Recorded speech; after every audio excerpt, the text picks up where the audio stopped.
श्री रामचंद्र कृपाल भजमन भरणः भयदारुणम् नव कंजलोचन कंजमुख करकंज पद कंजारुणम्।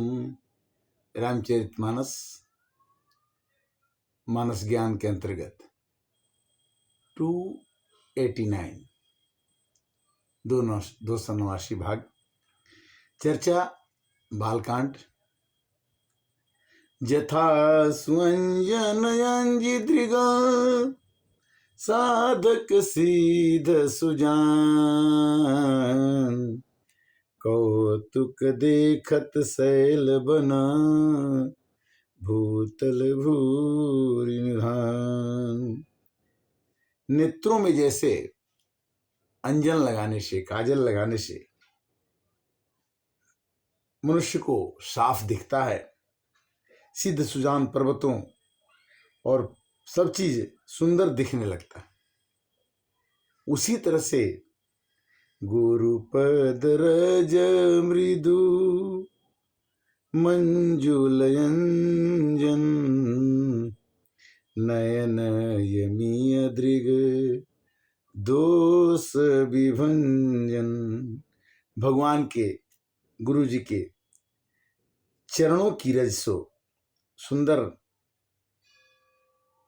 रज को अपने आंखों में लगाने से, अंजन लगाने से जो नेत्रों का दोष है वो नाश हो जाता है। और उसके बाद क्या होता है, गुरु के चरणों में प्रेम करने से मनुष्य के आंख के दोष खत्म होते हैं। और उसके बाद होता है क्या कि तेहि कर बिमला विवेक बिलोचन बरनेउ रामचरित भवमोचन। उस अंजन के बाद नेत्रों में निर्मल करके तुलसीदास जी कहते हैं कि मैं संसार के बंधन से छोड़ने वाली रामचरितमानस का वर्णन कर रहा हूं।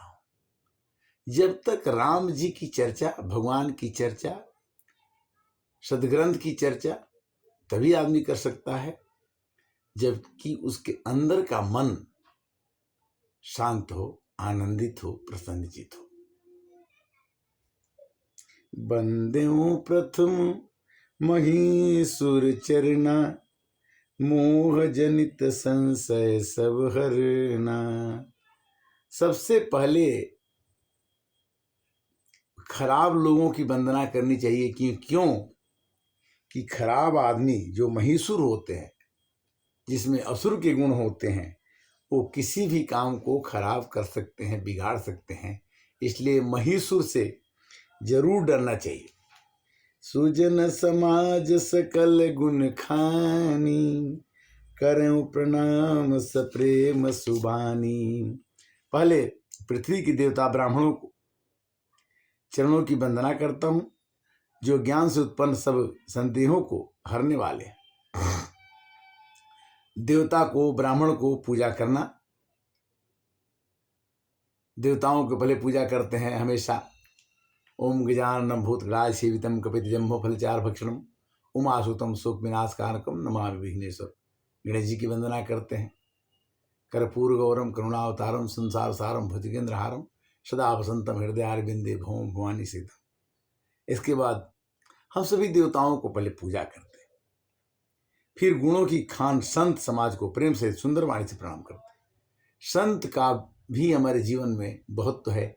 संत अगर चाहे तो संत की महिमा बहुत ही विचित्र है, और संत से ही मनुष्य कुछ पा सकता है, और संत से पाकर के ही अपने जीवन को सुधार कर सकता है।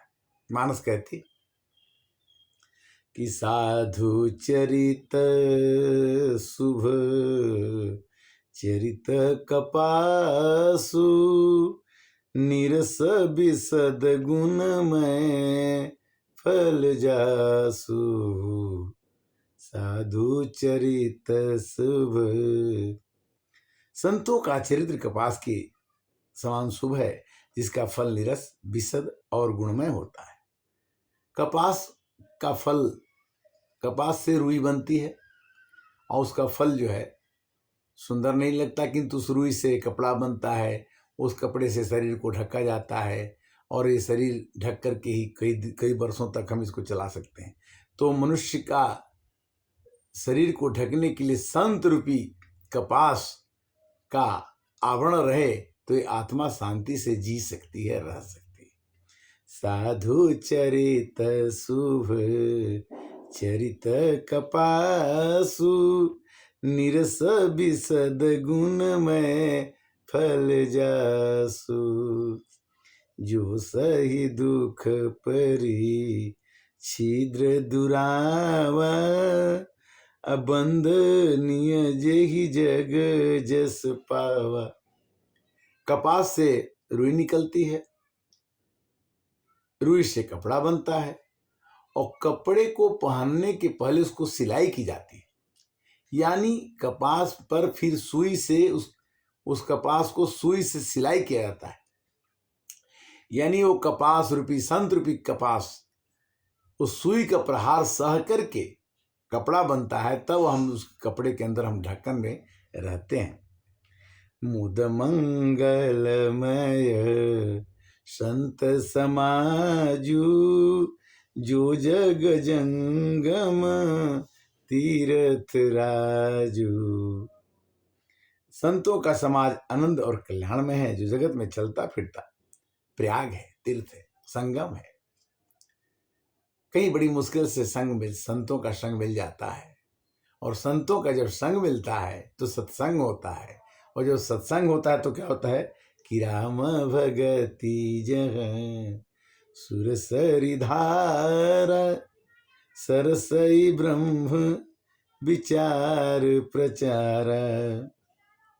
जहां राम भक्त रूपी गंगा जी की धारा है, ब्रह्म विचार का प्रचार है, सरस्वती जी है। विधि निषेध में कलिमल हरणी कर्म कथा रवि नंदनी बरनी।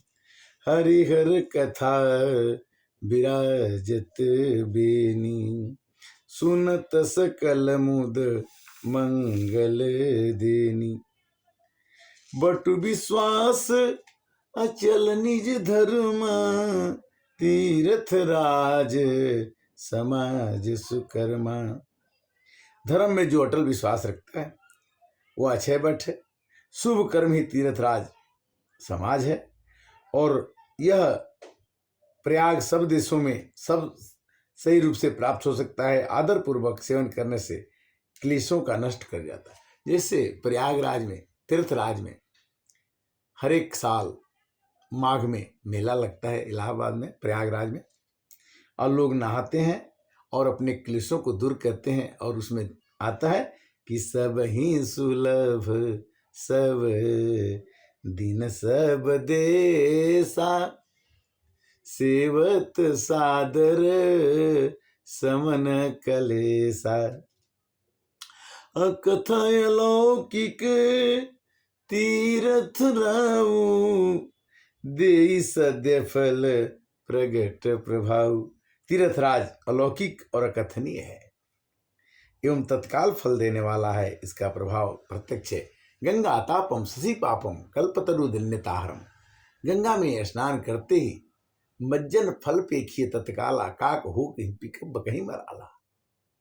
गंगा जी की दर्शन मात्र से मनुष्य का मन पवित्र हो जाता। गंगा तो दर्शनार्थ मुक्ति। गंगा जी में स्नान करने की तो बात अलग है, किंतु दर्शन से ही मुक्ति मिल जाती।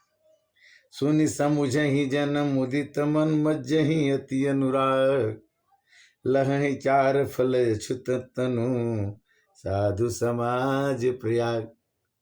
तुलसीदास जी कहते हैं कि संतों का समूह जो है प्रयागराज है, तीर्थराज है, और उसमें अगर कोई खुश होकर के मज्जन कर ले, यानी स्नान कर ले, यानी संतों के साथ मिल ले, संपर्क कर ले, तो उसको चार फल अर्थ धर्म कर्म मोक्ष चारों फल उसको मिल जाते हैं। संतों के साथ से चार फल मिलते हैं, और गंगा जी में स्नान करने से भी चार फल मिलते हैं, अर्थ धर्म काम मोक्ष। जन फल पे खिय तत्काला, और का कहूँ ही पी कब कहीं मराला। कभी भी आप गंगा जी में स्नान करेंगे तो आपको तत्काल फल मिलता है। क्या मिलता है कि कौवा भी कोयल की तरह से बोलने लगता है। तुरंत नहाते ही कहते हैं लोग, श्री गुरु चरण सरोज रज निज मन मकुर सुधार, वरणो रघुबर विमल जस जो दायक फल चार। स्नान करते ही, ठंडा पानी लगते ही ये मुंह से वाणी निकलती है कि 4 फल मिल गया। भाव, सुनिया चर्ज करे जन कोई, सतसंगति महिमा नहीं गोई। कोई आश्चर्य न करे, सतसंगति का फल, अच्छे लोगों का, संत का फल बहुत ही उत्तम होता है। वाल्मीकि नारद घट जोनी, निज निज मुख न कही निज होनी, जल थल जलचर थलचर नभचर नाना, अजय जड़ चेतन जीव जहाना। जितने भी संसार में जीव हैं, कोई जल में रहता है, कोई थल में रहता है, और कोई नभ में रहता है। जल थल, जलचर जल में रहने वाले, थलचर थल जमीन पर रहने वाले, नभचर आकाश में रहने वाले, जितने भी जीव हैं, मति की रति गति भूति भलाई, अजब जही जतन जहां जही पाई, जो जानब सतसंग प्रभाव, लोक वेदन ज्ञान उपाव। मनुष्य को मन की शांति बिना सत्संग के नहीं मिल सकती। बिनु सत्संग विवेक न होई, राम कृपा बिनु सुलभ न सोई। भगवान की कृपा के बिना सत्संग मिल नहीं सकता है। क्यों? कि सत्संगति मुद मंगल मूला, सोई फल सिद्धि सब साधन सूला। सत्संग की सिद्धि, सत्संग से ही सिद्धि की प्राप्ति होती है और सब साधन मिल जाते हैं। इसलिए सत्संगत सभी मंगलों का मूल है, यानी जड़ है। सठ शुद्ध रही सत्संगति पाई, और पारस परस कुधात सुहाई। जैसे पारस नाम के पत्थर से कोई लोहे की धातु स्पर्श कर जाए तो सोना बन जाता है, उसी तरह से संत ऐसे होते हैं जिसके स्पर्श करने से दुष्ट आदमी भी संत और अच्छा बन जाता है। सठ शुद्ध रही सत्संगति पाई, दुष्ट भी सत्संगति पा करके अच्छा बन जाता है। विधि बस सुजन कुसंगति परही, फनी बिनु मनि जिमि गुण अनुसरही।